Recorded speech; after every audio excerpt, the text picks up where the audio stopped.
Hello मेरे प्यारे बच्चों, कैसे हैं आप सब। आई होप आप सब बहुत अच्छे, बहुत प्यार होंगे और अपने बोर्ड एग्जाम की तैयारी बहुत बेहतरीन तरीके से कर पा रहे होंगे।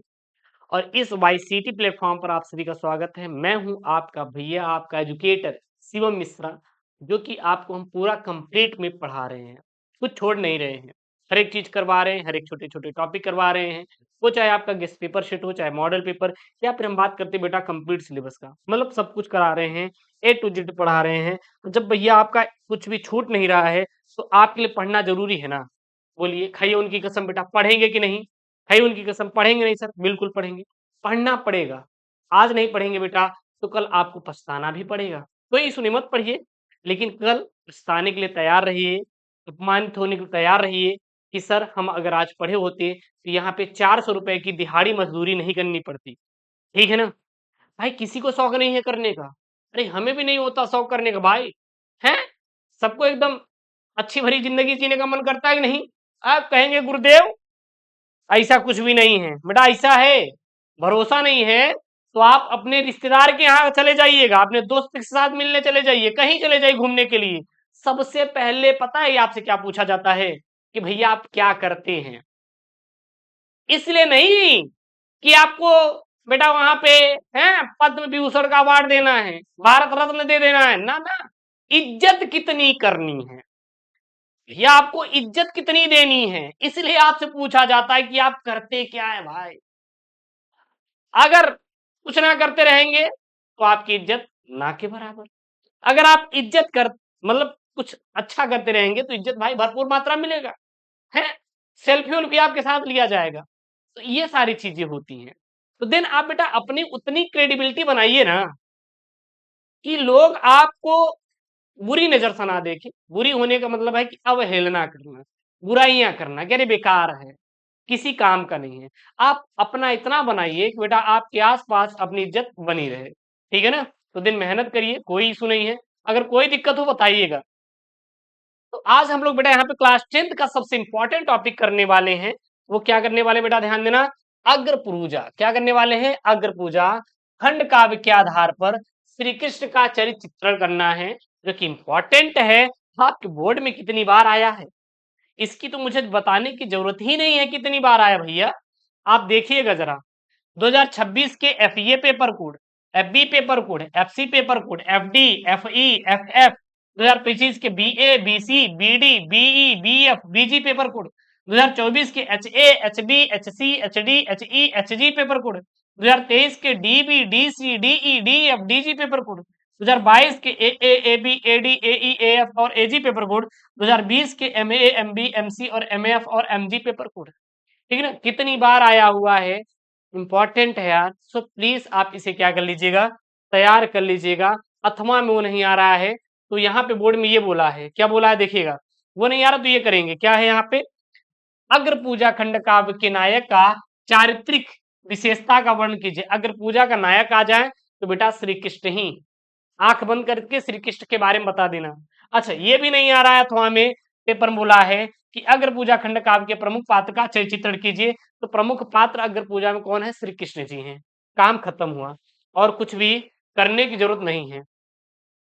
तो यहाँ पे क्या लिखेंगे, यहाँ पर बेटा क्या लिखेंगे, खंड काव्य के नायक श्री कृष्ण की का बेटा चरित्र चित्रण यहाँ पे बेटा हम लोग करने वाले हैं। ठीक है ना? चित्रण हम लोग क्या है यहाँ पे करने वाले हैं। इसको तैयार कर लेना, इंपॉर्टेंट है बेटा, बोर्ड में आपका आएगा ही आएगा। तो क्या लिखेंगे, श्री राम बहोरी शुक्ल द्वारा कृत खंड काव्य अग्र पूजा में श्री कृष्ण का चरित्र ही संपूर्ण खंड काव्य पर आच्छादित है।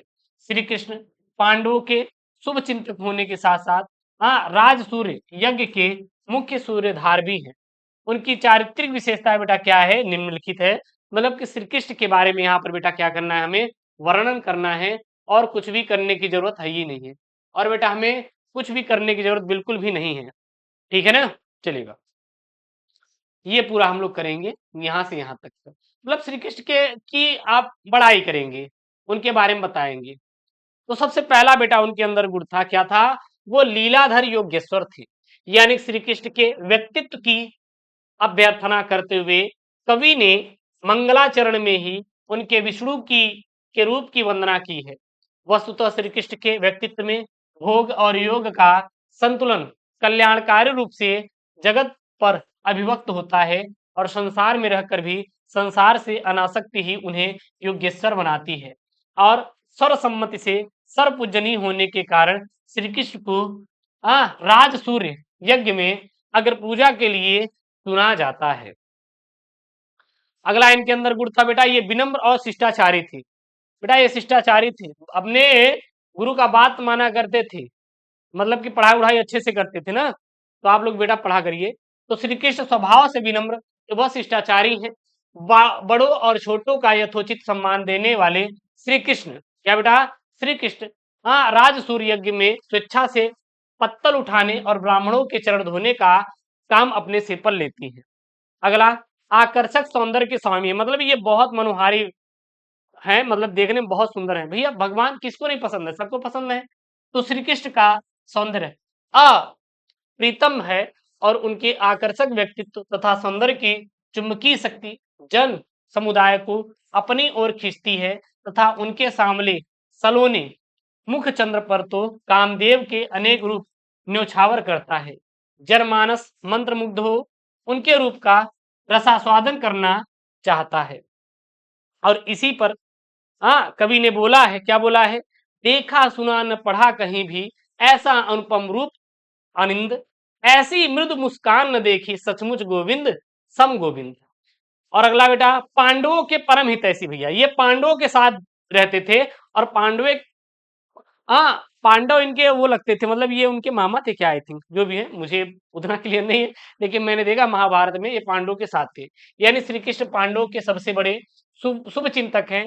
और खंडव वन दाह हो और लाक्षागृह प्रकरण हो, द्रौपदी का स्वयंवर हो या राजसूय का आयोजन हो, प्रत्येक अवसर तथा परिस्थिति में पांडवों के साथ पूरी दृढ़ता से ये हमारे खड़े रहते थे। कौन, श्री कृष्ण जी। अगला है बेटा कि वीरता और संयम की प्रतिमूर्ति थी, मतलब इनके अंदर वीरता थी। ये किसी के साथ गलत होता था तो उनके साथ ये खड़े हो जाते थे, साथ ही साथ इनके अंदर धैर्य था। तो श्री कृष्ण वीरता तथा संयम के क्षेत्र में अनन्य है। बाल्यकाल में ही पूतना, बकासुर, वृषभासुर, योमासुर, मुष्टिक व चारूण जैसे दुष्टों का वध करने वाले श्री कृष्ण के न्याय से तो मामा कंस भी नहीं बचा पाए और जरासंध के वध का योजना सूत्रधार भी श्री कृष्ण क्या ही थे। राजसूय यज्ञ में भी शिशुपाल के 100 अपराधों को श्री कृष्ण क्षमा करते हैं, किंतु उसके पश्चात उसका वध कर उसे उसके अपराधों का दंड भी देते हैं। अगला यहाँ पे निष्कर्ष निकलता है, मतलब कि इस पाठ से पूरा निष्कर्ष क्या निकलता है, तो सीधा लिखेंगे कि श्री कृष्ण के चरित्र में वीरता, संयम, योग, भोग, आध्यात्म, धर्मनिष्ठा, कर्तव्य परायणता इत्यादि गुणों का अद्भुत समन्वय है। संभवतः इसी कारण संसार उन्हें योगेश्वर की उपाधि नाम देता है। तो ये बेटा इंपॉर्टेंट है, सो प्लीज आप इसे तैयार कर लेंगे और इसी प्रकार सारे खंड का मैं आपको बेटा करवा दूंगा। मिलता हूँ नेक्स्ट वीडियो में दोस्तों। Thank you, Jai Hind, take care, bye bye, love you all.